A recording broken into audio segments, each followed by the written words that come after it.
Economic condition.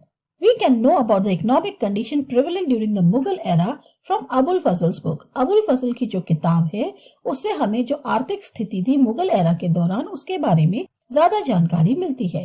At that time 55.5 rattle was equal to 1 मन old units of weight. जो पुराने wait करने का तरीका था उसके जो यूनिट्स थे तो 1 मन के बराबर जो है उनका 55.5 रैटल होता था.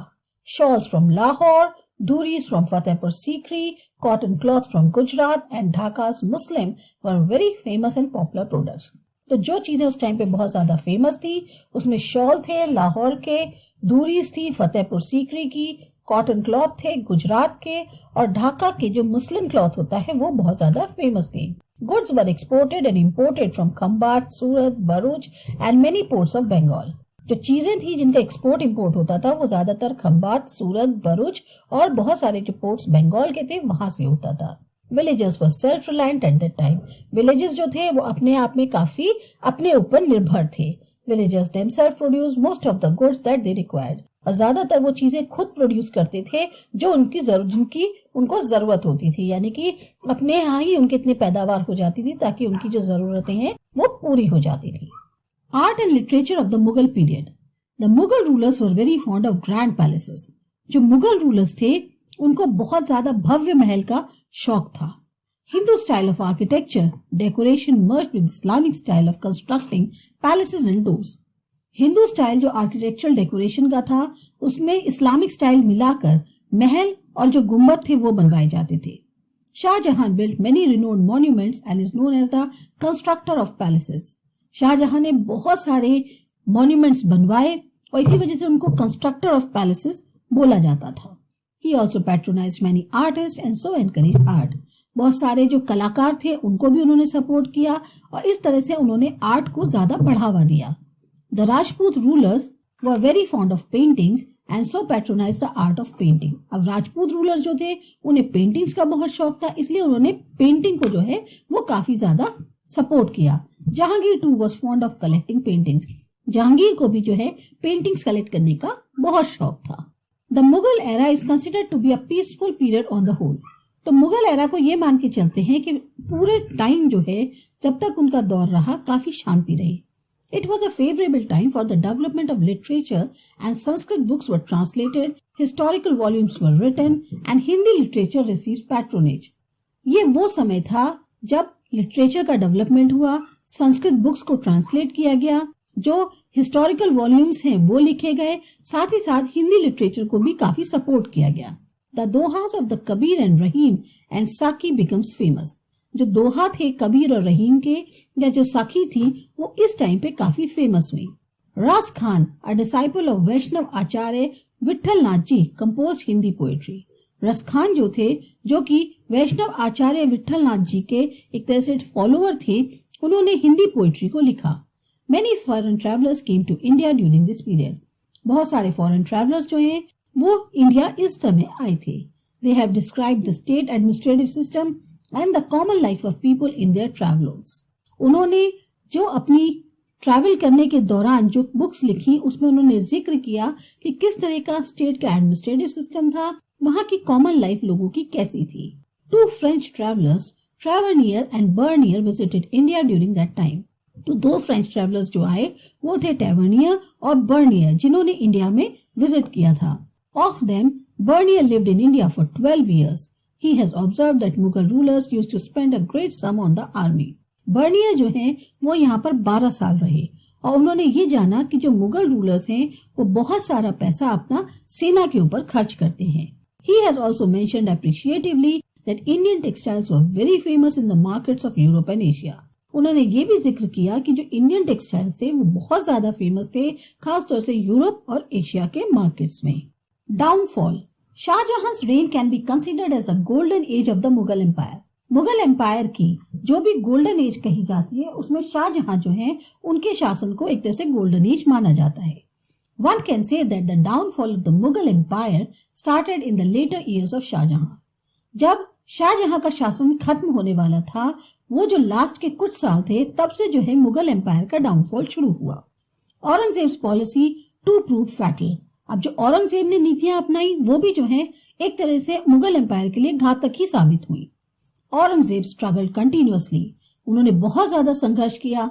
Among these, the conflicts with Veer Durgadas in the north and Maratha Kesari Shivaji in the south are noteworthy।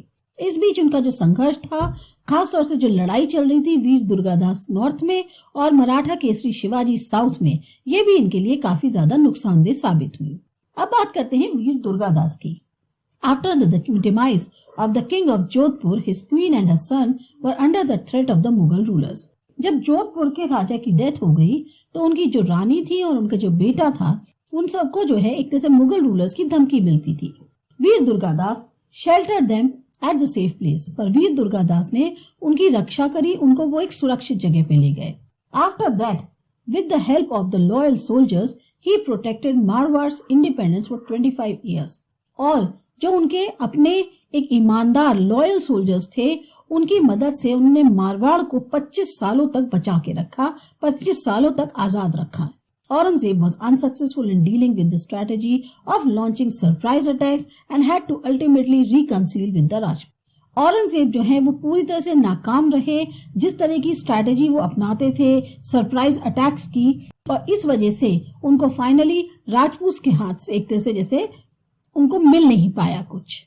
रिकंसील का मतलब होता है कि उनको फाइनली उनसे जो है मेल मिलाप ही करना पड़ा। Chhatrapati Shivaji, as a consequence of Aurangzeb's policy, many kingdoms revolted against him. अब जिस तरह से औरंगजेब की नीतियां थी, उसकी वजह से बहुत सारे राज्यों ने उनके खिलाफ बगावत कर दी। Maratha kingdom was one amongst them. अब इनमें से एक मराठा किंगडम भी था। The Maratha sardars who worked for the Bahmani sultans enjoyed jagirs. जो मराठा सरदार थे, उन लोगों ने क्या किया, वो बहामनी सुल्तान के लिए काम करते थे और इसी वजह से उनके पास जागीरें थी, यानी बहुत बड़ी बड़ी जमीनें थी। But the need to establish an independent and strong Maratha kingdom arose with the emergence of Shahaji Bhosale, the brave and capable leader.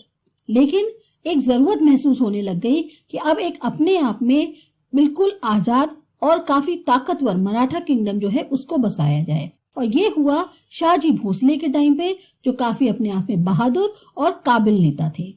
Letter Shivaji Maharaj, his son, took over the mantle of the Maratha kingdom. उसके बाद शिवाजी महाराज जो उनके लड़के थे, उन्होंने जो है मराठा किंगडम के लिए एक तरह से बागडोर पूरी अपने हाथ में संभाल ली। Shivaji Bhosale was born in 1630 CE in the Shivneri fort. Shivaji Bhosale की जो जन्म हुआ था वो 1630 CE में शिवनेरी फोर्ट में हुआ था। He was raised by his mother Jijabai and mentor Dauji Kondadev. Shivaji का जो पालन पोषण हुआ वो जीजाबाई ने किया, या उनके जो मेंटर थे दाऊजी कोंडदेव, उन्होंने किया। He dreamt of establishing a small and an independent kingdom at Pune। उन्होंने ये सपना देखा कि वो जो है एक छोटा सा पर इंडिपेंडेंट राज्य जो है पुणे में बसाएंगे। He inherited his self-respect, fearlessness and brilliance from his mother and learned the intricacies of administrative policies from his grandfather। अब एक सेल्फ रिस्पेक्ट जो होती है, निडरता होती है, इंटेलिजेंस होती है, ये इनको अपनी मदर से मिली, और जो एडमिनिस्ट्रेटिव पॉलिसीज होती हैं उनकी बारीकियां जो है ये इन्होंने अपने ग्रैंडफादर से सीखी। He was fortunate enough to have a good friend like Tanaji. इनकी अच्छी किस्मत थी कि इनके एक बहुत अच्छे दोस्त मिले जो थे Tanaji. Gradually, he expanded his army and at the tender age of 16, he started capturing forts। अब इन्होंने अपनी जो सेना थी उसको फैलाना शुरू किया। साथ ही साथ बहुत कम उम्र थी इनकी, 16 इयर्स की, तब से इन्होंने किलों को जो है जीतना शुरू कर दिया। तो Rana, Chakan, सिंघड़, Purandar were some of the forts captured by him। तो ये सब जो फोर्ट्स थे इन पर इन्होंने कब्जा किया। Shivaji was coronated in 1674 CE after several confrontations with the Sultan of Bijapur and Mughals of Delhi। इस तरह की जो कई सारी इनकी लड़ाइयां हुई सुल्तान बीजापुर के साथ या मुगल्स की दिल्ली के साथ, तो उसके बाद फाइनली इनका जो है राज तिलक किया गया 1674 CE में। He worked hard to establish a smooth and efficient administrative system। बहुत ज्यादा इन्होंने मेहनत करी कि एक बहुत ही अच्छे तरीके से और काबिल तरीके से एडमिनिस्ट्रेटिव सिस्टम को चलाया जा सके। He formed a cabinet of 8 ministers for the proper administration of the state। और इनका जो कैबिनेट था उसमें लगभग 8 मंत्री थे, ताकि जो स्टेट का एडमिनिस्ट्रेशन है वो सही तरीके से चल सके। End of Mughal rule. The Mughal army was tired of waging war against the Marathas in the south for 25 long years. अब मुगल आर्मी जो थी वो भी थक चुकी थी, बार बार 25 साल से लगातार जो है मराठास के खिलाफ लड़ रही थी. At last Aurangzeb decided to retreat towards the north. Finally Aurangzeb ने डिसाइड किया कि वो जो है वापस नॉर्थ की तरफ मूव कर जाएंगे. He had also become old by that time. अब तक वो बुढ़े भी हो चुके थे. After his demise, the decline of the Mughal Empire began. अब जब उनकी डेथ हो गई उसके बाद से मुगल एम्पायर का एक तरह से डाउनफॉल शुरू हो गया. Struggle for the throne broke out. राजगद्दी के लिए अब लड़ाइयां शुरू हो गई. There was no capable ruler who could keep everybody together. कोई भी ऐसा राजा नहीं बैठ पा रहा था जो सबको साथ लेकर चल सके.